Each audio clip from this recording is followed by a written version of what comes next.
وَيَوْمَ يَحْشُرُهُمْ جَمِيعًا یا معشر الجن والانس، اللہ تعالیٰ قیامت کے روز تمام مخلوقات کو جمع فرمائے گا، جس میں قد استکثرتم من الانس وقال اولیاؤہم من الانس، یا اس میں جنات بھی ہوں گے اور انسان بھی ہوں گے، تو اللہ تعالیٰ ان سے مخاطب ہو کر فرمائے گا یا معشر الجن قد استکثرتم من الانس، اے جماعت جنات کی تم نے انسانوں میں سے بہت سے اپنا لیے، بہت سے لوگوں کو تم نے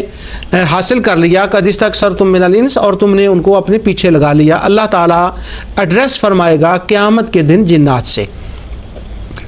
وقال اولیاؤہم من الانس،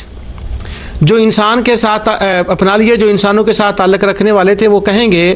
انسان کہیں گے جو جنات کے دوست ہوں گے، وہ کہیں گے اے ہمارے رب، اے ہمارے پروردگار، ہم میں سے ایک دوسرے نے فائدہ حاصل کیا تھا۔ آسان لفظوں میں دوبارہ کہہ دوں کہ جنات اور انسان قیامت کے دن اکٹھے ہوں گے۔ اللہ تعالیٰ جنات کو اور انسانوں سے مخاطب کر کے فرمائے گا پہلے جنات سے، کیا جنوں تم نے بہت سے انسانوں کو اپنے ساتھ ملا لیا؟ تو انسان کہیں گے جو جنات کے دوست ہوں گے اولیاءہم من الانس، جو اولیاء الشیطان ہوں گے، وہ اقرار کریں گے ربنا استمتع بعضنا ببعض وبلغنا اجرنا الذی اجلت لنا، وہ کہیں گے کہ ہم نے ایک دوسرے کو خوب یوز کیا،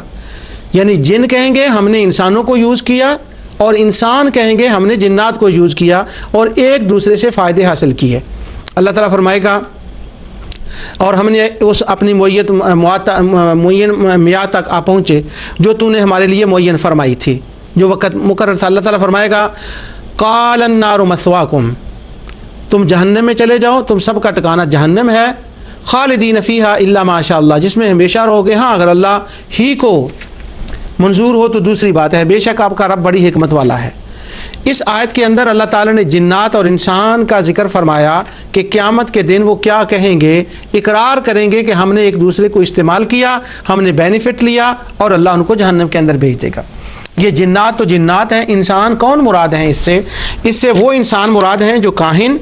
اور جادوگر ہیں، جنہوں نے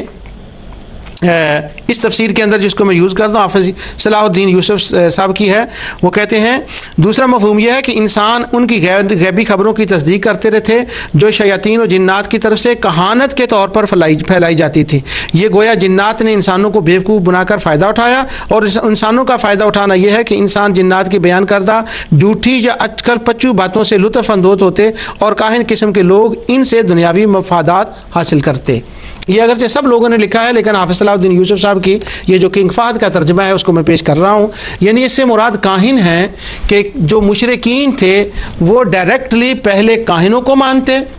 کاہن جنات سے خبریں لیتے، اور جنات آسمان پر جا کر ملائکہ کی باتیں سنتے، تو جن کاہنوں کو بتاتے، کاہن لوگوں کو بتاتے، اور جن ان کاہنوں کو استعمال کرتے، کاہن جنات کو دنیاوی مفاد کے لیے استعمال کرتے۔ تو گویا مشرکین کے جو معبود تھے وہ یوں ہو گئے کہ جنات ہو گئے، اور شرک فی الاحکام میں ان کے سردار اور ان کے کاہن ہو گئے، کاہنوں نے ان کو اس طرف لگایا تھا۔